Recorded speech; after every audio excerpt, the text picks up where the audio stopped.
Bienvenue à ce webinaire sur l'onboarding des fournisseurs piloté par l'IA. C'est super que vous soyez tous là. Je m'appelle Gus van der Mons et je vais vous parler pendant la prochaine demi-heure de comment utiliser l'IA pour intégrer les données produits des fournisseurs. Quelques annonces pratiques. Si vous voulez intervenir, vous pouvez le faire dans le chat. Je ne vois pas toujours l'écran de chat moi-même, mais mes collègues vont aussi garder un œil. Donc, si vous souhaitez dire quelque chose, n'hésitez pas à le signaler. Et à la fin du webinaire, je reviendrai certainement là-dessus. Je vais partager mon écran.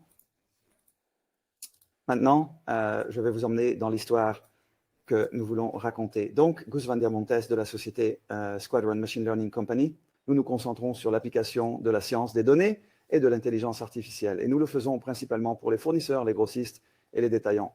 Et dans ce domaine, nous avons en fait une spécialisation en ce que nous appelons la gestion intelligente des données produits. Donc, tout ce qui concerne les données produits et l'IA commerce. Donc, s'assurer que vous avez effectivement des produits bien référencés et que vous pouvez bien les vendre. Nous avons commencé en 2017, donc avant la hype de ZGPT, avec un peu plus de 20 personnes. Et nous avons débuté en tant que club de projet pour examiner quels étaient les défis de nos clients et comment nous pouvions les aider avec notre savoir-faire et notre expertise.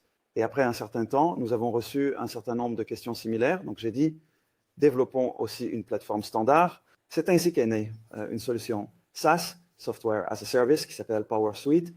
Je ne vais pas entrer dans les détails, mais les choses que nous montrons aujourd'hui, nous pouvons aussi les réaliser avec PowerSuite. Donc, je voulais aussi le montrer. Voici les clients pour lesquels nous travaillons, répartis donc sur ces segments. Les fournisseurs, les grossistes, les détaillants. Il y a probablement des noms plus connus, surtout du côté des détaillants. Mais les problèmes que nous voyons en matière d'onboarding se retrouvent à la fois chez les grossistes et les détaillants, car ils ont affaire avec des fournisseurs qui fournissent des données produits qui doivent ensuite être traitées. Si nous regardons les PowerSuite que nous avons, il y a plusieurs modules qui aident finalement à améliorer la qualité des données produits, en classifiant automatiquement les produits ou en les convertissant dans les bonnes structures de catégories. Mais aussi en améliorant les données produits elles-mêmes, en les enrichissant, en générant les textes correspondants et aussi en établissant les relations des produits. Nous n'aborderons pas les deux derniers points aujourd'hui. Je montrerai quelques éléments de la classification et de l'amélioration.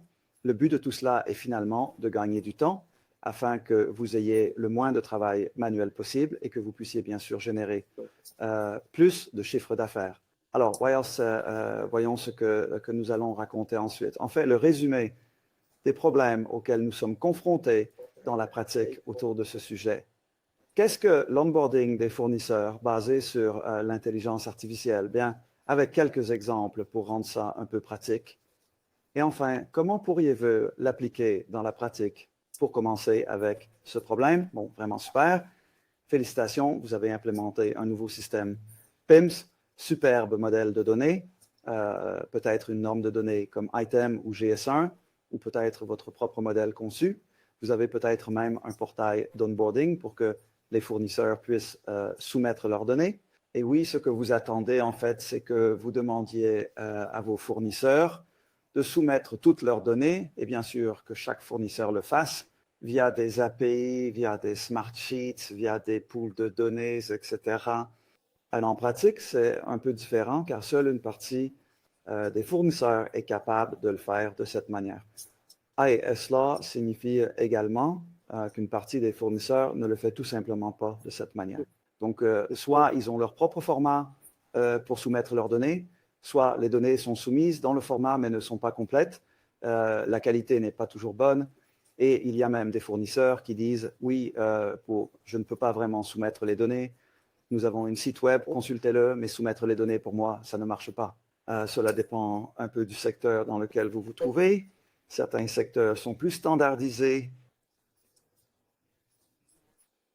Par exemple, dans le monde du bricolage, dans le monde de l'alimentation, où GS1 est grand, l'industrie de l'installation technique, les thèmes, les Pays-Bas sont plutôt bons, mais si vous regardez à l'étranger, c'est déjà un peu moins. Donc, je suis curieux de savoir quelles sont vos expériences à ce sujet. Encore une fois, quel type de fournisseur avons-nous là-dedans? Si nous regardons, la première catégorie est celle des fournisseurs qui s'en sortent bien. Ils soumettent les données de manière automatisée ou selon les bons formats. Peut-être pas toujours complet, mais en général, ça va. Une autre catégorie de fournisseurs dit qu'ils ont des données structurées, mais ils ont utilisé leur propre vocabulaire, leur propre format. Donc, ils peuvent, par exemple, vous soumettre un Excel avec toutes leurs données, mais vous devez le convertir dans le format que vous souhaitez. Une troisième catégorie de fournisseurs dit qu'ils ont peut-être des données structurées, mais principalement des données non structurées. Donc, ils ont une description textuelle de leurs produits ou ils ont un PDF avec toutes sortes d'informations. Eh bien, allez-y, débrouillez-vous avec ça. Et enfin, cette dernière catégorie dit qu'ils n'ont même pas de données à soumettre. Consultez notre site web. Comme je l'ai dit, je suis curieux de savoir ce que vous pensez de ces différents groupes. Je voudrais donc lancer un sondage pour savoir ce que vous en pensez. Regardez, si tout va bien, vous allez le voir. Donc, vous pouvez nous dire comment ça se passe chez vous. Est-ce que vous avez aussi des fournisseurs qui font tout parfaitement? Eh bien, si c'est le cas, c'est une super journée. Alors, peut-être que vous n'avez plus besoin de suivre ce webinaire, mais si vous avez aussi affaire à la deuxième, troisième ou quatrième catégorie, je voudrais le savoir. Tout à l'heure, dans environ 2 minutes, je vais pouvoir voir quels sont les résultats parce que je suis très curieux. On voit souvent qu'une partie se passe vraiment bien, mais il y a toujours une variation de 5, 10, 20, 30%. Qui n'est pas aussi bien et qui demande encore beaucoup de travail. Eh bien, je vois que la plupart des gens ici disent qu'ils fournissent les données, mais partiellement en PDF, en texte et en images, donc c'est la catégorie 3. Mais il y en a aussi qui ne fournissent rien. Eh bien, cela correspond à l'idée que j'avais déjà de nos propres expériences avec les clients. OK, eh bien, voyons voir maintenant comment l'IA pourrait-elle aider. Je vais commencer avec le plus difficile, dans le sens où notre fournisseur ne donne absolument rien. Eh bien, d'une certaine manière, c'est peut-être aussi plus facile parce qu'il a un site web et avec un peu d'intelligent web scraping, on peut récupérer ces données. Eh bien, surtout avec les outils plus récents, disons, ils sont devenus beaucoup plus intelligents. Avant, il fallait encore beaucoup programmer pour obtenir toutes ces données. Mais aujourd'hui, il est aussi possible de générer un script avec certains outils qui peut récupérer les données de ce site web. Eh bien, vous avez toujours le scrapping, se situe un peu dans une zone grise de savoir si c'est possible ou non. Eh bien, dans ce cas, il s'agit de données publiques, des données produits. C'est aussi dans l'intérêt du fournisseur. Mais nous disons toujours, eh bien, informez le fournisseur que nous allons scraper ce site. Cela évite d'éventuels problèmes. Certains sites se sont mieux protégés contre le scraping, donc ce n'est pas toujours facile. C'est toujours un peu un jeu de chat et de souris, donc il y a toujours une façon de trouver. Mais bon, les fournisseurs qui protègent bien leur site web sont probablement assez mûrs. Donc, ils ont sûrement d'autres moyens de fournir leurs données. Donc, cela concerne principalement les fournisseurs qui sont généralement plus petits, moins mûrs, avec moins de capacité. Et ainsi, nous pouvons effectivement récupérer ces données. Eh bien, nous avons par exemple ces données en format Excel, mais ce n'est pas encore dans le format souhaité. Donc, une conversion est encore nécessaire. Alors, je vais passer à la deuxième étape où tu dis, d'accord, je peux en effet convertir ces données à mon propre standard. Et bien sûr, on peut aussi inclure les fournisseurs qui peuvent fournir des données structurées, car on peut également les inclure dans ce processus de conversion. Avec l'aide de l'IA, on peut comprendre que ces caractéristiques correspondent en fait à celles de notre standard ou à ces critères de notre norme. De cette façon, cette correspondance peut être faite automatiquement sans avoir à le faire manuellement. Les données peuvent ne pas être entièrement complètes, donc nous manquons encore de certaines informations, mais bon, c'est déjà une bonne source et on pourrait décider d'ajouter les données que nous avons déjà structurées en les complétant avec d'autres sources, par exemple un document PDF, une description textuelle ou même l'Internet qui peut être une source. Cela peut servir à enrichir ces données. À ce moment-là, nous aurons des données plus complètes, incluant ce que nous avons trouvé. C'est une excellente source à transférer vers le système PAIM ou à charger via le portail d'onboarding et finalement dans le reste de l'organisation. Les fournisseurs qui avaient déjà tout en ordre peuvent bien sûr aussi fournir cela directement. De cette manière, vous avez différents outils que vous pouvez utiliser, peut-être consécutivement, pour s'assurer que chaque type de fournisseur avec chaque type de livraison de données puisse les traiter. Pour la Power Suite, nous avons plusieurs outils. Nous avons Power Scrape pour l'extraction des sites web, Power Class Convert pour la conversion et Power Improve pour l'enrichissement des données. Regardons maintenant comment cela fonctionne en pratique. Donc, j'ai ici un site, Power Scrape. Un exemple, c'est un site d'un fournisseur belge et il a bien toutes les données produites sur son site. Cependant, il n'était pas en mesure de fournir ces données à un grossiste. Lors du scrapping, nous devons faire attention à certains points. Nous devons décider quelle langue retirer. Ce site belge a des contenus en néerlandais, français et anglais. Nous devons donc savoir quel contenu et quelle langue nous retirons. Nous ne voulons peut-être pas tous les produits de l'assortiment, mais devons faire une sélection et choisir ces catégories. Et comme je l'ai dit, avec PowerScript, on peut générer un script qui va extraire ces données. C'est pratique, car une fois que j'ai ce script, je peux le faire tourner à nouveau, disons dans 1 mois ou dans 3 mois. Si le site n'a pas trop changé, on peut extraire les nouvelles ou modifier données produites de cette façon. Donc, plus besoin de refaire cette configuration. On a juste à relancer le script. Voici un exemple. J'ai une page du site de Gesso ici. Ils ont des produits d'éclairage, ils ont plusieurs onglets, sous un onglet fiches techniques. Et là, on peut voir les dimensions, la hauteur et toutes autres informations. Là, il y a aussi un onglet téléchargement où se trouvent plusieurs documents PDF, fiches produits et même un onglet articles connexes avec des produits accessoires ou des variantes. Eh bien, des informations vraiment riches et utiles. À ces données, nous pouvons les extraire et elles apparaissent sous ce type de format. C'est un format de type Excel où tout est structuré en colonnes en tenant compte des titres des colonnes. On peut aussi prendre les images, les PDF et les articles connexes pour obtenir un ensemble complet de données. C'est super car si nous avons ces données, nous aurons tout ce qui est sur ce site, mais ce n'est évidemment pas encore dans le bon format. C'est la prochaine étape où nous devons les transformer. Ensuite, nous passons à l'étape de conversion. Je vais vous montrer. En fait, cette étape de conversion se compose de 2 étapes principales. La première est de déterminer à quelle catégorie appartiennent ces produits. C'est l'étape de classification. Il est important de savoir de quelle catégorie un produit fait partie. Car si je connais la catégorie, je sais aussi quelles caractéristiques je veux obtenir. Par exemple, pour un produit d'éclairage, j'ai besoin des bonnes dimensions, mais peut-être aussi la luminosité, la puissance en watts, etc. Pour un produit différent, comme une perceuse, je n'ai évidemment pas besoin de luminosité, mais d'autres caractéristiques comme la vitesse de rotation, s'il y a une fonction de percussion, etc. Donc, cette classe, ce groupe ou cette catégorie est déterminante pour les caractéristiques que je souhaite obtenir. Donc, la première étape principale est de classer les produits dans les bonnes catégories. Peut-être faire quelques ajustements ensuite. Quand c'est terminé, on peut passer à l'étape suivante. Nous savons alors pour chaque produit dans cette catégorie quelles sont ses caractéristiques, les noms des caractéristiques, les valeurs des caractéristiques. Nous savons où nous voulons aller, c'est-à-dire le modèle de données cible, et nous pouvons effectuer ces mesures.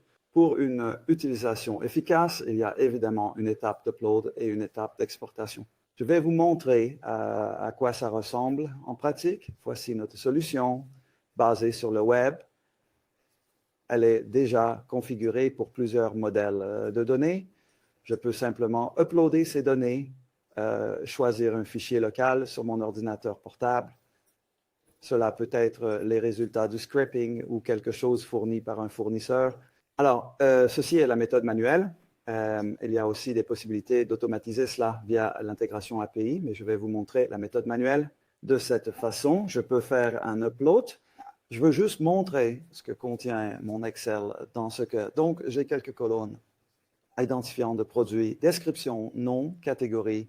Et je veux vraiment savoir de quel type de champ il s'agit. Ce n'est pas encore l'étape de classification, ça vient juste avant. Donc, un identifiant de produit est un identifiant de produit. Une description est une description. Et la description, le nom et la catégorie, ça c'est une description. Nous les marquons tous comme une description, car c'est la base sur laquelle nous vérifions si nous pouvons également classer le produit en fonction de ces descriptions. Le reste, comme la largeur et la hauteur, ce sont en effet les fonctionnalités que nous voulons également mapper plus tard. Donc, en gros, qu'est-ce qui est quoi dans votre Excel? Alors, la première étape réelle commence, c'est l'étape de classification. Et je choisis donc mon dataset. Bon, je viens de le télécharger, mais je choisis également mon modèle de données cible. Eh bien, en fonction des accords finaux, vous pouvez en avoir plusieurs. Voici un exemple du modèle de données item. Eh bien, par langue, donc anglais, néerlandais, français, allemand, etc., il y a toutes sortes de variantes. Mais vous pouvez aussi avoir votre propre modèle de données, ou même le modèle de données GSE, si les données ont été formées pour cela. Alors, une suggestion est faite par produit. Sur quelle classe appartient? Eh bien, en général, nous indiquons également avec la couleur ce à quoi cette classe appartient. Quand je l'ouvre, vous voyez aussi une certaine valeur. Pour certains, elle sera très élevée et sera également verte. Donc, vous pouvez effectivement dire que vous n'avez plus besoin de le vérifier. Nous attendons à ce que ce soit correct. Pour d'autres, ça aura une autre couleur et cela signifie que vous devrez l'examiner manuellement. Comme je l'ai dit, c'est assez important que ce soit correct, que le produit soit dans la bonne catégorie. Mais s'il y a aussi des images écrites, alors cette image s'affiche aussi. Donc, c'est encore plus facile de voir, OK, ce sont ce genre de produits et ils doivent être dans cette catégorie. Eh bien, vous pouvez tout trier proprement pour pouvoir dire, eh bien, je veux commencer avec ceux qui sont en fait le moins bien classés, donc ceux qui ont le pourcentage le plus bas, pour que je puisse tous les vérifier. Et à un moment donné, je crois que ceux qui sont bien classés, je pourrais les ignorer. Eh bien, si cela ne figure pas dans cette liste des 5 premiers, je peux toujours faire une substitution manuelle et dire, eh bien, c'était encore un autre. Et le système apprend aussi de cela. Donc, à cet égard, cet apport est aussi important pour l'apprentissage du système. Eh bien, une fois que j'ai fait cela, j'ai en effet trié tous ces produits en différentes classes et ensuite, je peux passer à l'étape de conversion. Eh bien, je n'ai plus besoin de le faire par produit, mais je peux le faire par classe.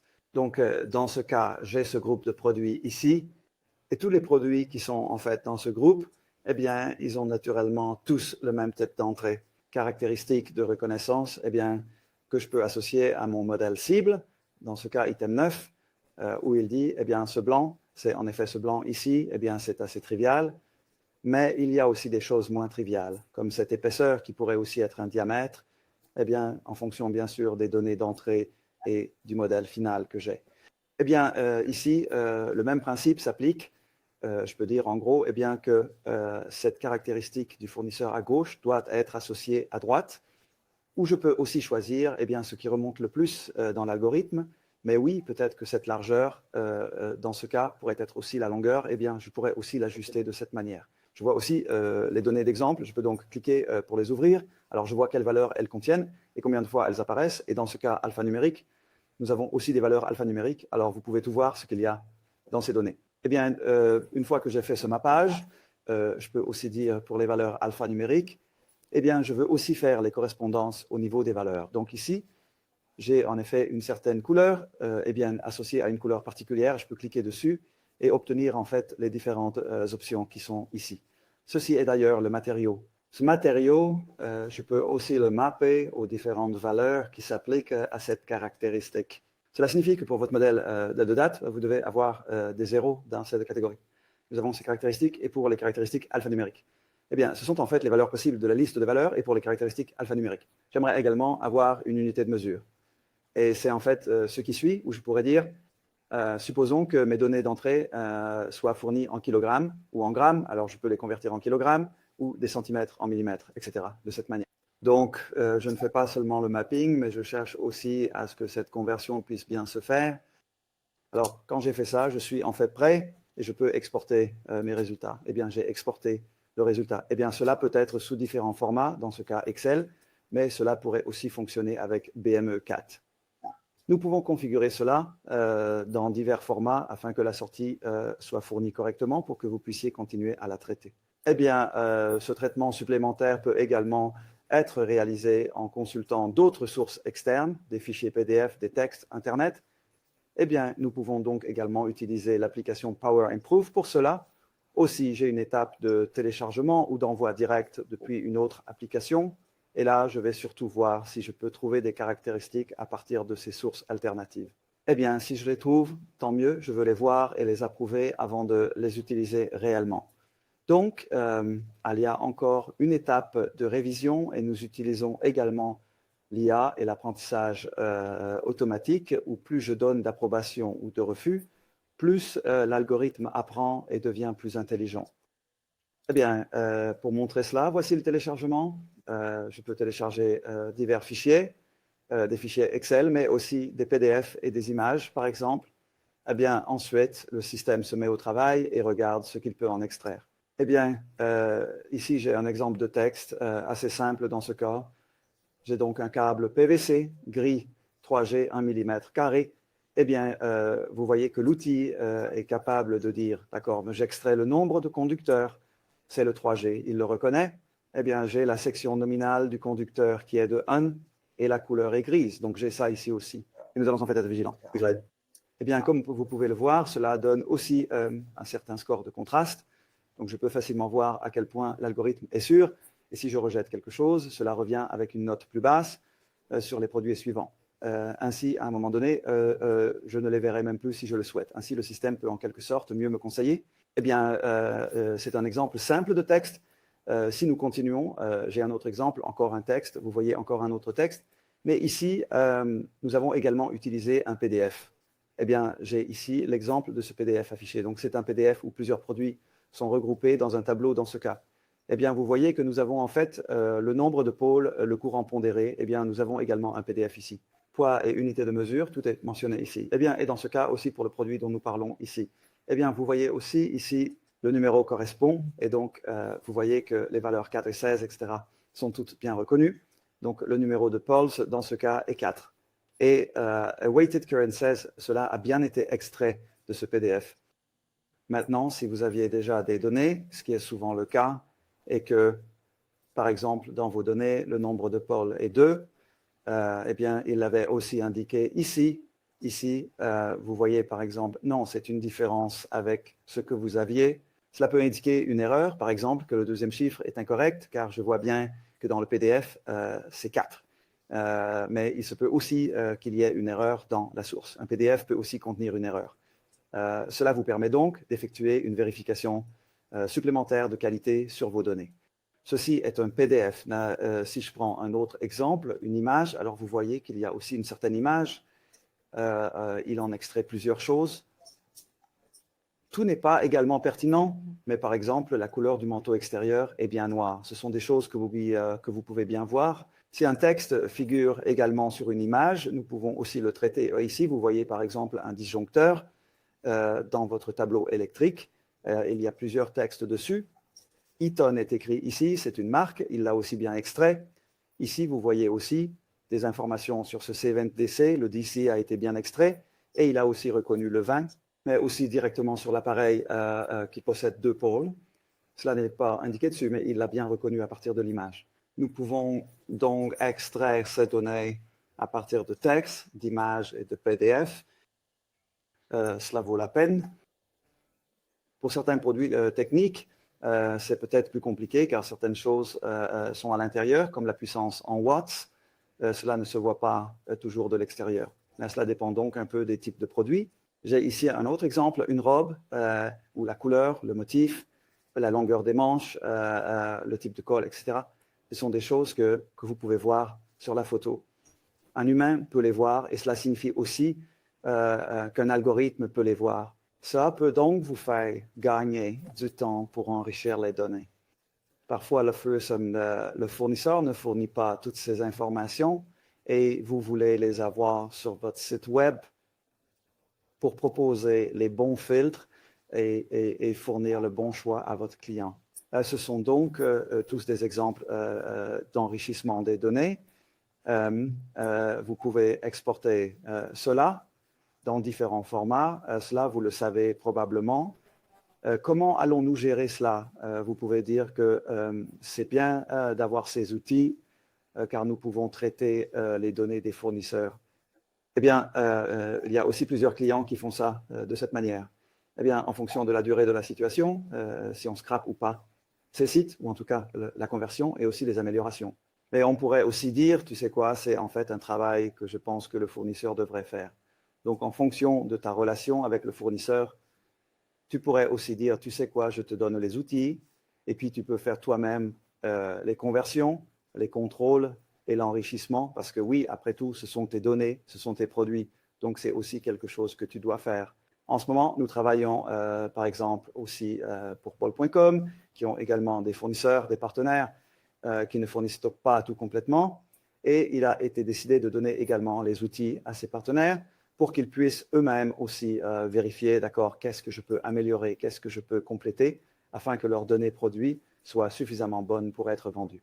Eh bien, et puis tu as donc aussi un choix de comment tu vas gérer ça. Tu vas dire, eh bien, je vois ça comme un service pour nos fournisseurs, partenaires, ou tu dis, hey, salut, attends une minute, nous allons faciliter ça pour toi, et si tu ne le fournis pas correctement, en tant que fournisseur, très bien, alors tu peux le faire toi-même, mais on va te faire payer, ou si nous le faisons, ça peut aussi, alors on va aussi te faire payer. Donc tu peux en quelque sorte, et c'est un peu ce qu'on appelle la monétisation des données, ainsi s'assurer que de cette manière, tu génères aussi des revenus supplémentaires et de la valeur du fait que ces fournisseurs n'ont pas encore complètement leurs données en ordre. Oui, c'est bien sûr un choix et tu peux y réfléchir, et je dis toujours, cela dépend aussi un peu de la relation. Mais regarde, si tu es très content que ce fournisseur veuille te livrer, tu voudras aussi en faire un peu plus. Si tu es dans une certaine position et tu dis oui, ils peuvent être heureux qu'ils puissent livrer via nous, alors tu as peut-être une relation différente avec les fournisseurs, ce qui pourrait te permettre d'imposer ce genre de choses plus facilement. OK. Voyons voir, j'avais un autre sondage. Cela a d'ailleurs montré les résultats du précédent, mais nous avons aussi le prochain sondage. Et cela concerne, oui, que pensez-vous de cette méthode d'intégration de l'IA? Je peux imaginer que tu dises, eh bien, super idée, le plus tôt sera le mieux. Ou à l'autre extrémité, que tu dises, je ne vois pas cela fonctionner. Je suis juste curieux de connaître votre avis. Donc, si tout va bien, vous pouvez maintenant donner votre avis. Eh bien, nous remarquons nous-mêmes que ce sont des choses qui n'étaient pas possibles il y a si longtemps encore avec l'avancée de la technologie. Donc, tu vois en fait que ce n'est que ces dernières années que vraiment cette IA est suffisamment intelligente pour faire ce genre de choses. Oui, et nous avons nous-mêmes eu en tout cas des expériences très positives avec un certain nombre de nos clients sur ce sujet. Mais bon, c'est parfois un monde un peu plus traditionnel, donc je suis curieux de connaître votre avis à ce sujet. Je vois qu'il y a des opinions partagées. Ça va de super idées à, eh bien, pour la plupart des gens, idées sympathiques. Nous allons quand même voir si nous pouvons essayer d'autres choses. Tenez-moi au courant. Eh bien, c'est intéressant. Il y en a seulement quelques-uns qui disent, ou même un seul, que cela ne fonctionne pas pour nous jusqu'à présent. Donc, voyons cela. La demi-heure est presque terminée, donc il reste un peu de temps pour des questions. Je vais aussi jeter un œil au chat. S'il y a aussi une version anglaise, nous avons prévu d'organiser une session en anglais, car nous avons déjà reçu des questions demandant si c'était en anglais. Celle-ci est effectivement en néerlandais. Donc, pour l'instant, pour aujourd'hui, c'est en anglais, mais la voix off est bien sûr en néerlandais. Il y a aussi d'autres questions, même en interne, que je ne dois pas traiter ici. Eh bien, nous avons en fait terminé juste à temps, car il est presque 11h30. Je vous remercie beaucoup pour votre présence. Si vous avez encore des questions, vous avez mes coordonnées. Contactez-moi par email ou par téléphone. Nous serons heureux de réfléchir avec vous et de voir comment nous pourrions éventuellement vous aider. Merci et j'espère vous revoir lors d'un prochain webinaire. Merci.